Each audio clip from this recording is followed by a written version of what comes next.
পয়লা October ৫৪তম দিন। আজকে আমাদের পরিবারের মেয়ে আজকে ৫৪ দিন ধরে বাড়ি ফেরে না। মা বাবাকে কখনো বলে না যে মা, বাপিকে বাপি বলে ডাকে না। তো ৫৪ দিন ধরে আমরা অসহ্য যন্ত্রণা, অসহ্য দুঃখ, অসহ্য জ্বালা সব কিছু নিয়ে আমরা বসে রয়েছি বুকের মধ্যে, আমাদের সমস্ত অনুভূতিগুলোকে নিয়ে। কালকে দেবীপক্ষ শুরু, আমাদের বাড়িতেও পুজো হতো। আমাদের বাড়িটা পুরো উঠান, যেটা পুজো দালান, পুরো ফাঁকা হয়ে গেছে। আপনারা অনেকেই সব কিছু জানেন, পুরো ঘটনাই জানেন। ৯ তারিখের পর থেকে আজকে ৫৪ দিন পর্যন্ত যা ঘটনা, সেগুলো নিয়ে আর বলতে চাই না। শুধু একটাই প্রশ্ন, একটা না অনেক প্রশ্ন আমাদের মনে, যে যারা আমাদের মেয়েকে এইভাবে খুন করেছে, তারা কেন করেছে, সেই প্রশ্নের উত্তর এখনো আমরা পাইনি। তারা সমাজে এখনো নির্দ্বিধায় বুক ফুলিয়ে ঘুরে বেড়াচ্ছে, সেই প্রশ্নের উত্তর কিন্তু এখনো আমরা জানি না যে তারা কারা। তাদেরকে এখনো আমরা শনাক্ত করতে পারিনি। এই প্রশ্নগুলো আমাদের মনের মধ্যে সারাক্ষণ ঘোরপাক খায়। আমরা জানি আপনাদেরও মনে এরকম হাজারো প্রশ্ন। তাই বলবো যে আপনারা ভুলবেন না, আমরা তো ভুলিনি, আপনারা ভুলবেন না, কাউকে ভুলতে দেবেন না। এই জিনিস যা হয়েছে আমাদের পরিবারের সঙ্গে আমরা ভুলবো না, আপনারাও ভুলবেন না দয়া করে। আর এগুলো এখন বিচারাধীন বিষয়। সকাল 11টার সময় আমার ফোনে একটা কল আছে, ওই কলটা আমার জীবনটাকে তছনছ করে দিয়েছে। আমার মেয়েটা ৩ বছর ধরে যে লড়াই করেছিল, এটা তো খুব সহজ ছিল না। আমরা খুবই সাধারণ করে একটা পরিবারের সদস্য, সেখান থেকে আজ মেয়েটা অনেক লড়াই করে আজকে এখানে পৌঁছেছিল। একটা ফোন কল আমাদের সেই জীবনটাকে তছনছ করে দিয়েছে। শুধু আমার মনে একটা কথা এখন সবসময়, ১৪০ কোটি লোকের বাঁচার অধিকার আছে, শুধু আমার মেয়ের বাঁচার অধিকারটা এই দুষ্কৃতীরা চিনে নিয়েছে। এবং কত যন্ত্রণা তাকে দিয়েছে, অসহ্য যন্ত্রণা সহ্য করেছে নিজের প্রাণটা তার কাছে। তা সত্ত্বেও আজকে এতদিন হয়ে গেল, আমরা কোনো বিচারের কোনো প্রসেস দেখতে পাচ্ছি না। যারা গ্রেপ্তার হয়েছে তারা প্রমাণ লোপাটের জন্য হয়েছে। তারা কেন প্রমাণ লোপাট করেছে সেই উত্তর এখনো আমরা পাইনি। তারা নিশ্চয়ই কাউকে আড়াল করার জন্য প্রমাণ লোপাট করেছে। আজকে কেউ যদি সমস্যায় পড়ে, সবার আগে তো পুলিশ তাদের সহযোগিতা করে, কিন্তু পুলিশ আমাদের সহযোগিতা করেনি। উল্টে আমরা যখন নার্জিগড় পৌঁছেছি, আমাদের ৩.৫ ঘন্টা ওই অবস্থার মধ্যে হসপিটালের সেমিনার রুমের গেটের বাইরে অপেক্ষা করতে হয়েছে। তখন সেই সময়টা যে কি অস্বস্তিকর ছিল, আমি জীবনে কোনোদিন ওই জিনিসটা কাউকে বোঝাতেও পারবো না, আর ভুলতেও পারবো না। আপনারা সবাই আছেন বলে আজকে দুটো কথা বলতে পারছি। প্রথম দিকে তো আমরা প্রচণ্ড আতঙ্কের মধ্যে ছিলাম।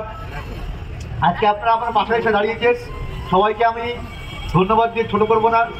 সবাইকে আমি কুর্নিশ জানাচ্ছি, এবং যতদিন আমি বিচার না পাই, সবার কাছে আমার এটাই অনুরোধ থাকবে, আপনারা আমার পাশে থাকবেন।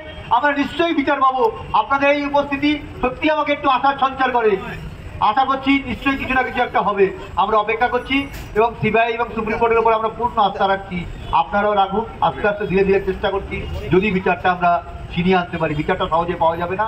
আগমনের শুরুতে সন্তানারা বাবা মায়ের যে বুক ফাটা কান্না, সেটা মানুষকে কতটা কষ্ট দিচ্ছে আর কতটা সমাজের উপরে প্রভাব ফেলবে সেটা আমি জানি না।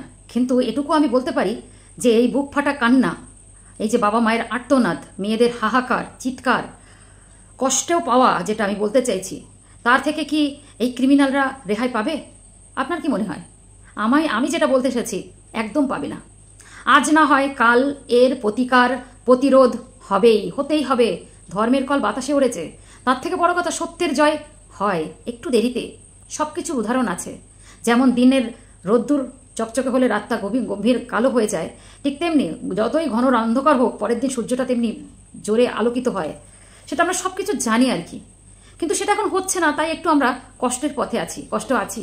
কিন্তু মাথায় রাখবেন, যে কোনো ভালো কাজ করতে গেলে একটু সময় লাগে, তাই না? কিন্তু খারাপ কাজ 2 মিনিটেই হয়ে যায়। সেটা ঘর বাড়ি বানানো থেকে শুরু করে সব কিছুই উদাহরণ সবাই জানেন। এটা করে আমার নতুন করে কিছু বলার নেই। তো আমি জয়শ্রী এবং আমার পাঁচ লাইফস্টাইলের সবাইকে স্বাগত।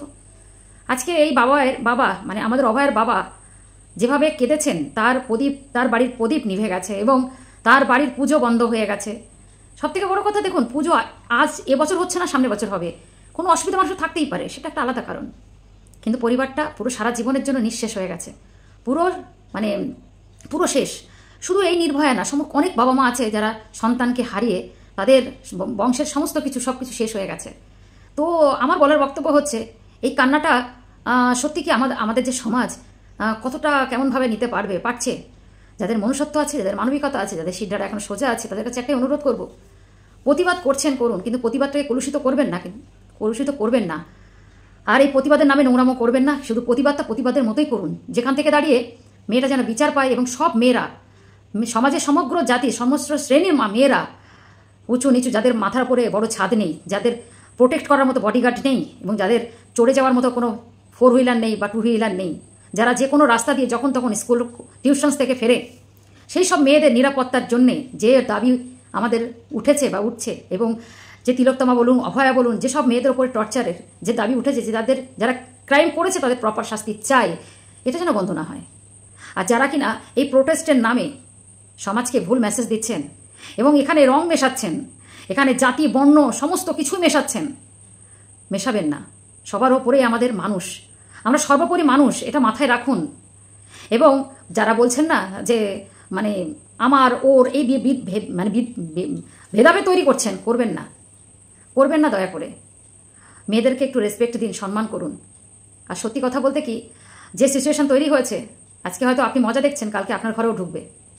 তাই এখনও কিন্তু সময় আছে, ভালোর সংখ্যাটা অনেক বেড়ে আছে এখনও অবধি, খারাপের সংখ্যা এখনও কিন্তু কম।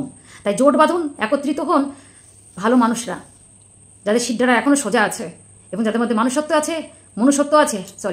আছে এবং মানবিকতা আছে। একত্রিত হয়ে এই অন্যায় এবং এই ক্রিমিনাল মানুষদের উপরে ঝাঁপিয়ে পড়ুন, যেখানে সেখানে যেটা অপরাধ হচ্ছে তুলে ধরুন, হতে দেবেন না, এড়িয়ে যাবেন না, তাহলে দেখবেন ক্রাইম কমে যাবে। আজকে শুধু এই বাবাটা কাঁদছে, এমন না হোক ঘরে ঘরে সব বাবা মায়ের চোখ দিয়ে জল পড়বে, এ থেকে তো মরে যাওয়া অনেক ভালো। আমি জানি না কে বা কারা এটাতে আনন্দ পায় আর কে বা কারা এটাতে কষ্ট পাচ্ছে, শুধু একটাই বলবো, প্লিজ ভাবুন, ভাবুন যে সত্যি যে সবথেকে ভগবানের সবথেকে শ্রেষ্ঠ সৃষ্টি হচ্ছে মানুষ, সেটা মানুষ কতটা সম্মান দিতে পারছে, কতটা ভালো রাখতে পারছে, সেটা ভাবুন দয়া করে। তাই এই বাবা মায়ের কান্নাটাকে বৃথা যেতে দেবেন না, প্লিজ প্রতিবাদটাকে চালিয়ে যেতে এই কারণে বলবো, যতদিন না অপরাধী মানে ধরা পড়ছে আর তার উপযুক্ত শাস্তি হচ্ছে, যেটা দেখে আর নেক্সট টাইম কোনো অন্যায় করতে মানুষ ভয় পাবে, যেগুলো দৃষ্টান্তমূলকভাবে 2-1 জন দেখতে পাচ্ছি, কয়েকটা ঘটনা যেখান থেকে তারা শাস্তি হিসেবে তাদের একদম ক্যাপিটাল পানিশমেন্ট পেয়েছে। আমরা অনেক খুশি, আর আমরা এরম শাস্তি চাই যে যেমন অন্যায় করবে সে সেরকম মানে শাস্তি ডিজার্ভ করবে, তবেই না এই সমাজ সুস্থ সমাজ তৈরি হবে, তাই না? ভালো থাকবেন সবাই, আর এই বাবা মাকে কখনো নিঃস্ব করবেন না। আর আপনাদের ঘরের আলোগুলো যারা পুজোতে মেতেছেন, যারা মাতছেন না তাদের ছেড়ে দিলাম, যারা মেতে গেছেন তাদের একটা রিকোয়েস্ট করবো, মাতছেন মাতুন, আনন্দ করছেন করুন, কিন্তু এতটা জোরে আওয়াজ করবেন না যে আওয়াজগুলো তার বাবা মাকে কষ্ট দেয়। আর এমনভাবে নিজের ঘরকে আলোকিত করবেন না যে আলোয় তাদের ঘরের মানে অন্ধকারটাকে কাদায়। সবাই ভালো থাকবেন, সুস্থ থাকবেন।